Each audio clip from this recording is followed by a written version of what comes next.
Planning کرو, business کرو, business میں اللہ نے پیسہ, میرے تو پورے پورے بیانات ہوتے ہیں نا اس پہ, بھائی جاب کو چھوڑو بزنس پہ آؤ. مسلمان کا اصل کام نوکری نہیں ہے. نوکری کا تو لفظ کتنا غلط ہے یار, نوکر سے نکلا ہے نوکری ہے بھائی. جاب کرو یار, سوری جاب کو چھوڑو بزنس. ہاں جاب ایسے ادارے میں کرو کہ جس ادارے کا کوئی بڑا ویژن ہو, وہاں جاب کرنا ٹھیک ہے. جیسے کوئی کسی مدرسے میں استاذ ہے, جاب کر رہا ہے نا, کیونکہ مدرسے کا ایک بڑا ویژن ہے. یا اسکول میں ٹیچر ہے, وہ ٹھیک ہے کیونکہ اسکول کا ایک بڑا ویژن ہے. اس طرح فوج میں کوئی جاب کر رہا ہے, وہ ٹھیک ہے کیونکہ ایک بڑا ویژن ہے ملک کا ڈیفنس, جہاد کرنا. ایسے اداروں میں جاب تو ٹھیک ہے. کیا بارش ہو رہی ہے؟ ایسے اداروں میں جاب تو ٹھیک ہے. آپ ایک کولڈ ڈرنک کی کمپنی میں جاب کر رہے ہو, اس کا کیا ویژن ہے بھائی؟ کیا ہو گیا بھائی؟ اس کا ویژن ہے لوگوں کو ٹھنڈی بوتلیں پلانا. اس میں کیا ہے یار, یہ کون سا کام ہے؟ اس میں جو آپ جاب کر رہے ہو, اس کا مطلب آپ مکمل نوکر ہو, نوکری کر رہے ہو آپ. آپ کی نوکری سے فائدہ کون اٹھا رہا ہے؟ کمپنی کا اونر. وہ گھر بیٹھے کروڑ پتی بن رہا ہے, محنت ساری آپ کی ہے. تو بھائی آپ کیوں نہیں کر لیتے یار؟ تو ایسے اداروں میں جاب کرنا جائز ہے بھائی, چھوڑ نہیں دینا بلا وجہ روڈ پہ آ کے گھر والوں کے تانے سننے کو ملیں گے. جائز وہ بھی ہے, لیکن جائز ہر جائز کام کرنے کا تھوڑی ہوتا ہے بھائی. اللہ نے ایک زندگی دی ہے, یاد رکھو دوبارہ زندگی نہیں ملے گی. کچھ کر کے جاؤ, سمجھ رہے ہو, کچھ کر کے جاؤ, کچھ بڑا کام کر کے جاؤ. قیامت میں اللہ کہے گا کہ ہاں بھائی اس نے ایسے ادارے میں جاب کی ہے کہ وہ ادارہ اس ادارے کے ویژن کا حصہ بنا, اور اس ادارے سے جتنی اللہ نے خدمات لی تو آپ کا اس میں کیا ہوگا, حصہ ہوگا. اور آپ جناب ایک گٹکے کی دکان پہ جاب کر رہے ہو بیٹھ کے, یا آئس کریم کی دکان پہ جاب کر رہے ہو, جائز ہے, وہ منع نہیں ہے. لیکن آئس کریم کھلانا کوئی انسانیت کی بڑی خدمت تھوڑی ہے, انٹرٹینمنٹ ہے نا. ارے لسی پلا دو پھر بھی ٹھیک ہے یار, کچھ پروٹین ملتے ہیں, کچھ آئس کریم میں کیا ہے سوائے کولیسٹرول کے. تو جاب بھی اگر کرنی ہے تو کسی ایسے ادارے میں جو ادارہ انسانیت کی بڑی خدمت کر رہا ہو, اور پھر اس میں بھی یہ دیکھو کہ ان کی نیت بھی خدمت کی ہے یا نہیں ہے, پھر ٹھیک ہے. ورنہ اصل اسلام کیا کہتا ہے؟ بزنس, کاروبار. صحابہ سارے کاروبار کیا کرتے تھے, بزنس کیا کرتے تھے. تو اب میں بھی لوگوں کو ترغیب دیتا ہوں, بھائی بزنس میں پیسہ ہے, بزنس کرو. میں دنیا میں جہاں بھی جا رہا ہوں نا, میں نے کامیاب دیکھا ہے بزنس مین کو, تاجروں کو کامیاب دیکھا ہے. اور تاجروں کی زندگی ایسی ہوتی ہے, کچھ نہ آ کے بھی بہت کچھ آتا ہے ان کو, لوگ ان کے غلام ہوتے ہیں تاجروں کے.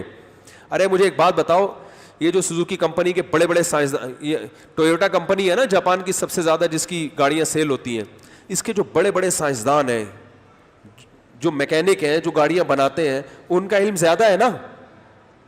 کیا خیال ہے, کماتا کون ہے؟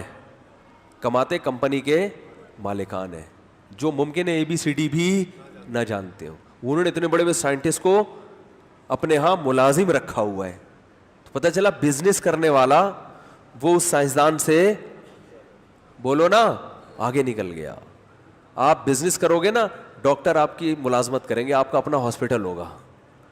آپ MBBS کرو گے تو کسی ہاسپٹل میں کیا کرو گے, آپ جاب کر رہے ہوگے. وہ بھی ٹھیک ہے, چلو اچھا کام ہے انسان کی خدمت, لیکن میں ایک مثال سے سمجھا رہا ہوں. خیر, تو آپ کہہ سکتے ہیں مفتی صاحب آپ خود بھی تو پیسے کمانے کی ترغیب دیتے ہیں, اور آپ خود بھی تو شادیوں کی بھی ترغیب دیتے ہیں, اور بچے پیدا کرنے کی اس سے بہت اسپیڈ کے ساتھ ترغیب دیتے ہیں. ترغیب تو سب لوگ دیتے ہیں, لیکن آپ کی اسپیڈ تھوڑی سی بولو بھائی زیادہ ہے, ٹھیک ہے نا. اور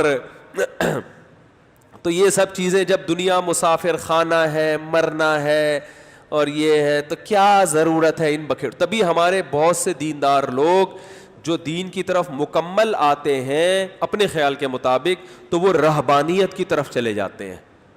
رہبانیت کا مطلب دنیا سے بے رغبت. پھر وہ نہ کماتے ہیں, نہ کوئی ترقی کا ان میں ذوق شوق. وہ کہتے ہیں دنیا مسافر خانہ, بس ہمیں تو ایک پیالہ ہونا چاہیے پانی پینے کے لیے, اور ایک روٹی مل جائے کہیں سے, اور ایک جنگل میں ہم رہ لیں, اور اتنا پیسہ کیا کرنا ہے. اور پھر وہی جو آج کل اسٹائل چل رہا ہے, صحت کی تو حفاظت کی فکر بالکل بھی نہیں کرتے, اس کو حب دنیا سمجھتے ہیں. اگر کوئی کورونا سے بچنے کی ترغیب دے رہا ہے, مجھے میسیجز آتے ہیں میرے پاس, مفتی صاحب آپ موت سے بہت ڈرنے لگے ہو. جب کورونا پھیلا ہوا تھا نا, میں نے احتیاطیں کہتا تھا لوگوں کو, مفتی صاحب اب آپ وہ مفتی صاحب نہیں رہے. ایسے بھی میسج آئے, مفتی صاحب اب آپ وہ نہیں رہے. اب آپ کو شہرت ملی ہے تو اب آپ کیا ہو گئے ہو؟ موت سے ڈرنے لگے ہو. اب آپ چینج ہو گئے ہو. اب آپ لوگوں کو کرونا اللہ کے بجائے کرونے سے ڈرا رہے ہو. آپ اس طرح کے بہت آتے ہیں میرے پاس میسج. تو تصور یہ بن چکا ہے جو دیندار بنتا ہے کہ دنیا رہبانیت ہے, دنیا سے کیا ہے دور, ترقی نہیں کرنی. بعض تو انگلش سیکھنے کو حرام سمجھتے ہیں. اب تک انگلش سیکھنے کو سمجھتے ہیں کہ یہ آدمی کیا ہو گیا, ماڈرن ہو گیا ہے.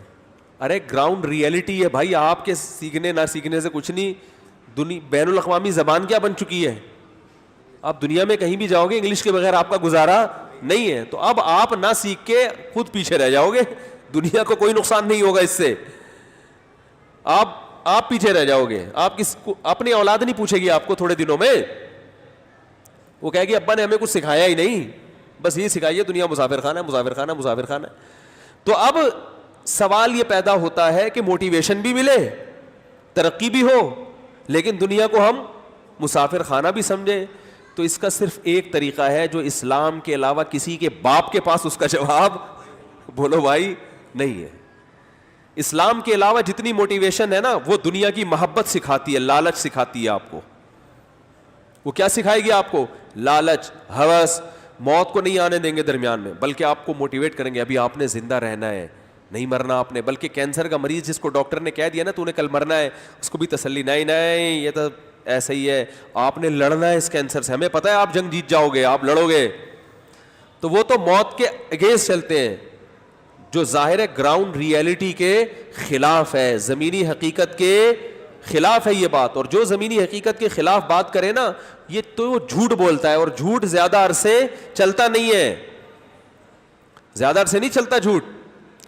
دیکھو ڈاکٹر نے آپ کو کہہ دیا کینسر ہے, ساری رپورٹیں آ گئی کینسر ہے. اب آپ کسی کینسر کے مریض کو تسلی کے لیے کہو نہیں نہیں یہ سب رپورٹیں جھوٹ ہیں, تو ممکن ہے تھوڑی دیر کے لیے تسلی ہو جائے, لیکن جب ہر ڈاکٹر کو دکھائے گا سب کہہ رہے ہیں کینسر ہے کینسر ہے کینسر ہے, پھر جب آپ سے ملتا ہے آپ کہتے ہیں نہیں کینسر نہیں ہے, تو تھوڑے دنوں تک تو اس کو تسلی ملے گی, اس کے بعد بولے گا بھائی. اب پھر جو آپ کی صحیح باتیں ہوں گی نا وہ اس کو بھی نہیں مانے گا.